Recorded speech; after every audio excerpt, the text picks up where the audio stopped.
سبحان رب السماوات والأرض رب العرش عما يصفون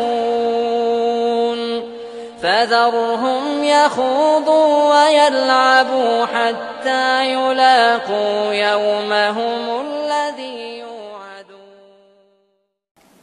Katanya boleh bermajlis kepada siapa saja selama yang disampaikan Quran dan hadis. Rasulullah bersabda mensifati kaum Khawarij. Kata Rasulullah SAW apa Pak tentang orang Khawarij? Yaqra'unal Qur'an. Mereka membaca Al-Quran dan bahkan menghafal Al-Quran. Yaquluna min qawli khairil bariyah. Mereka juga membawakan sabda-sabda Rasulullah SAW. Yamruquna minad din, tapi mereka melesat dari agama. Kama yamruqus sahmu minar rabiyah, seperti melesatnya panah dari buruannya. Ternyata Rasulullah mensifati orang Khawarij itu bawa Quran, bawa hadis. Tapi subhanallah orang Khawarij Rasulullah sebutkan apa? Melesat dari agama. Yang salah ini Quran atau hadisnya atau apanya yang salah, Pak? Pasti yang salah pemahamannya. Makanya kalau ada orang berkata yang penting ustadz itu bawa Quran dan hadis, belum cukup. Kenapa? Buktinya Rasulullah mengabarkan tentang kaum Khawarij, dia bawa Quran, bawa apa? Hadis. Dan ternyata hasilnya malah melesat dari agama. Aneh. Makanya Rasulullah SAW mengingatkan dalam hadis yang lain tentang pentingnya mengikuti pemahaman siapa? Pemahaman para sahabat, para tabi'in, para tabi'ut tabi'in. Al-Quran juga mengingatkan itu.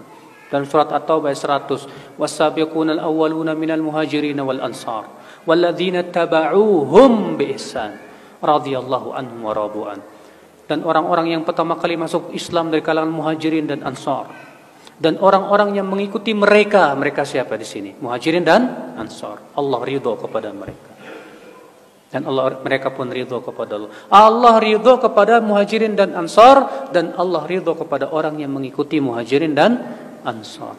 Berarti kebalikannya, Allah tidak ridho kepada orang yang tidak mengikuti muhajirin dan ansar. Makanya nggak jamin Pak, orang bawakan Quran dan hadis itu pemahamannya benar, nggak jamin. Bapak tahu nggak, orang liberal pun bawa Quran hadis Bapak. Orang liberal untuk mengatakan plural, semua agama sama, itu ditetapkan oleh Al-Quran kata mereka. Mereka berdalil dengan surat Al-Baqarah 62. Innal ladzina amanu wal ladzina hadu wan nasara wasabiin man amana billah wal yawmil akhir wa amilas salihan falahum ajrum 'inda rabbihim wala khaufun 'alaihim wala hum yahzanun. Sungguhnya orang yang beriman, Yahudi, Nasrani, Sabiin, siapa yang beriman kepada Allah dan kehidupan akhirat, surga. Tuh lihat. Jadi sebenarnya semuanya masuk surga, cuma caranya aja beda-beda. Kita katakan ini yang salah ayatnya apa pemahamannya ya? Gak mungkin yang salah ayatnya Pak, pasti pemahamannya yang salah. Makanya dari itulah ya akhi, ya, gak cukup kita katakan yang penting dia bawa Quran dan hadis. Kita katakan kita lihat pemahamannya sesuai dengan pemahaman siapa. Kalau dia pahami dengan akalnya sendiri, bahaya Pak, bahaya. Makanya Umar bin Khattab bertanya kepada Ibnu Abbas, "Hai Ibnu Abbas, aku merasa heran," kata Umar bin Khattab. "Heran apa ya Amirul Mukminin? Ini kita umat Islam ini Qur'annya satu, nabinya satu, kiblatnya satu. Tapi kenapa kok bisa pecah belah ya?" Apa kata Ibnu Abbas dengan jawaban yang luar biasa? "Hai Amirul Mukminin, kita para sahabat belajar bersama duduk di majlis Rasulullah. Kita melihat bagaimana Rasulullah mempraktekkan Quran, bagaimana Rasulullah menafsirkan Quran, dan kita memahami langsung dari Rasulullah SAW. Dan nanti akan ada suatu kaum yang mereka memahami Quran dari pemahaman sendiri. Kalau mereka sudah memahami dengan pemahaman sendiri, ikhtalafu, saat itu mereka pasti berselisih."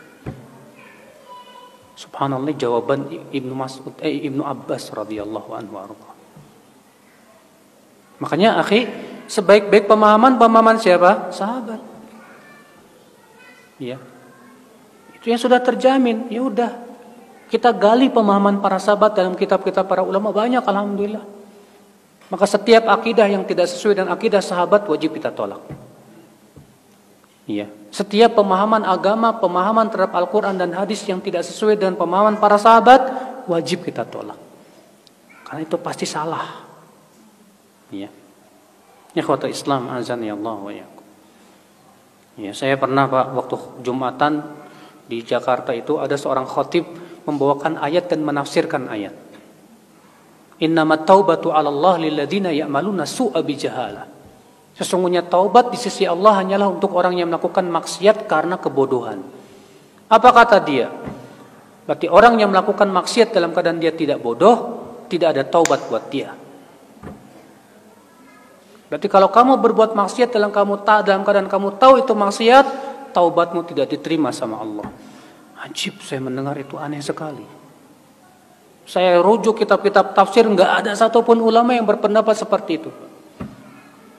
Yang ada kita dapati pendapat para sahabat bahwa ayat ini masuk padanya orang yang berbuat maksiat baik tahu maupun tidak tahu. Bahkan orang yang berbuat maksiat dalam keadaan itu tahu itu maksiat, itu bodoh itu orang. Iya nggak? Bodoh nggak Pak? Bodoh. Sama seperti saya katakan kepada Bapak, di gelas itu ada racunnya, jangan diminum. Udah tahu ada racun diminum juga. Boleh nggak saya bilang kepada Bapak, bodoh kamu tuh. Udah tahu ada cara racun, kok diminum. Maka kita katakan orang kepada orang berbuat maksiat, bodoh kamu itu. Sudah tahu maksiat menjerumuskan ke neraka, kok dilakukan juga. Bodoh tidak Pak? Bodoh. Nah itulah yang akal Islam. Jadinya ngaco. Kalau memahami dengan pemahaman sendiri ngaco jadinya. Ada lagi orang bawain hadis, man mata walaysa fi unuqi bai'ah mata mitatan jahiliyah. Siapa yang meninggal dalam keadaan tidak berbaiat, matinya bangkai jahiliyah. Akhirnya apa coba? Dia bikin kelompok, bikin imam, kemudian mengatakan apa? Siapa yang enggak mau baiat sama imam saya, matinya bangkai jahiliyah. Dan di Indonesia banyak kayak gini Pak. Ada kelompok ini puluhan. Dan masing-masing dalilnya itu lagi. Yang jadi masalah pemahamannya yang benar apa yang kayak gimana ini. Setelah kita lihat rujuk-rujuk bagaimana praktek para sahabat, para tabi'in dan para ulama, tidak seperti itu. Di sebagian Al-Muhanna meriwayatkan bahwa beliau bertanya kepada Imam Ahmad bin Hanbal tentang hadis tersebut. Man mata walaysa alaihi imam. Siapa yang meninggal dalam keadaan tidak punya imam, tidak berbaiat kepada imam, matinya bangkai jahiliyah. Maksudnya apa Imam Ahmad? Apa kata Imam Ahmad? Atadrimal imam. Tahu enggak siapa yang imam yang dimaksud dalam hadis tersebut? Hu an yaqula kullu muslim hadza imam. Itu yang diakui oleh setiap muslim itu imam. Bukan hanya satu kelompok tertentu. Ini pemahamannya Pak, yang harus kita luruskan. Makanya sekali lagi ya, nggak cukup hanya sebatas membawakan Quran dan hadis. Sampai kita lihat pemahamannya sesuai nggak dengan pemahaman salafus saleh. Ya. Ya ayyuhalladzina amanu taqullaha haqqa tuqatih wa la tamutunna illa wa antum muslimun.